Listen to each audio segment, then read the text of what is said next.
নমস্কার, ধর্ম সংস্কার চ্যানেলের পক্ষ থেকে আপনাদের সকলকে জানাই স্বাগত। দর্শক বন্ধুরা, আজকের এই ভিডিওর যে আলোচ্য বিষয় তা হলো চৈত্র মাসে এবং পৌষ মাসে বিয়ে করলে কি হয়, এই দুই মাসে কেন বিয়ে হয় না তা নিয়ে আজকের এই ভিডিওতে আলোচনা করব। দর্শক বন্ধুরা, বাংলা বছরের নবম মাস পৌষ মাস, যে মাসকে সৌভাগ্য মাস নামেও জানা যায়, এই মাসে শ্রী শ্রী ধান্যলক্ষ্মী মায়ের পূজা অর্চনা করা হয়। সেই সঙ্গে এই মাসে শ্রী শ্রী সূর্যদেবের পূজা অর্চনার রীতি প্রচলিত আছে, শাস্ত্রে মাহাত্ম্য বর্ণিত আছে। সূর্যদেব যিনি সকল শক্তির উৎস, এই মাসে ভগবান সূর্যদেবের পূজা অর্চনা করলে শুভফলে প্রাপ্ত হয়।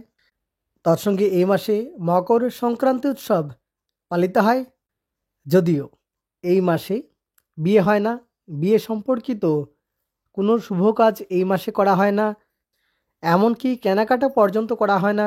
সেই সঙ্গে বিয়ের পাকা কথা এবং আশীর্বাদ আদিও করা হয় না।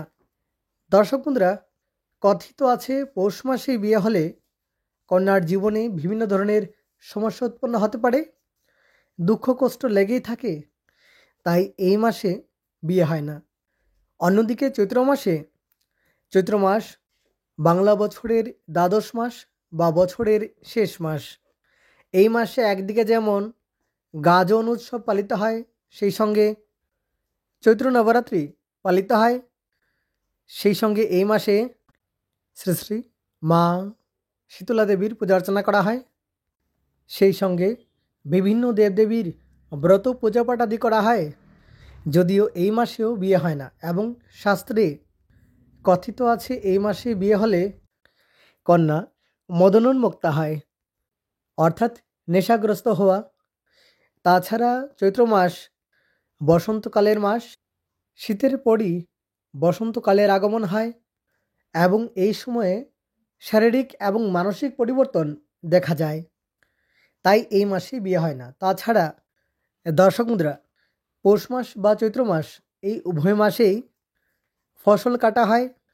ফসল ঝাড়াই বাছাই করে গোটা বছরের জন্য সঞ্চয় করে রাখতে হয় এবং প্রাচীনকাল থেকেই এই দুই মাসে ফসল কাটাই বাছাই করে সঞ্চয় করে রাখার কাজে ব্যস্ত থাকতেন বলে বিয়ের মতো সামাজিক অনুষ্ঠান করার জন্য বা অনুষ্ঠানে যোগদান করার জন্য সময় এবং সুযোগ পাওয়া যেত না। দর্শক বন্ধুরা, পৌষ মাসে গৃহপ্রবেশ, গৃহারম্ভ এবং বিবাহ নিষিদ্ধ, তাই এই দুই মাসে বিবাহ সম্পর্কিত যে কোনো শুভ কাজ করা হয় না, বিয়ের বাক্যদান বা পাকা কথা আদি করা হয় না, সেই সঙ্গে আশীর্বাদ এবং কেনাকাটাও করা হয় না। তাছাড়া এই দুই মাসের প্রতি রবিবারে মৎস্য মাংসাদি, মাছ, মসুর, নিম এবং আদা, সেই সঙ্গে দগ্ধদ্রব্য বা পোড়া যে কোনো আহার্য বস্তু গ্রহণ করা উচিত নয় বা খাওয়া উচিত নয়। তাহলে দর্শক বন্ধুরা, আজকের জন্য এ পর্যন্তই। অনেক অনেক ধন্যবাদ ভিডিওটি শেষ পর্যন্ত দেখার জন্য।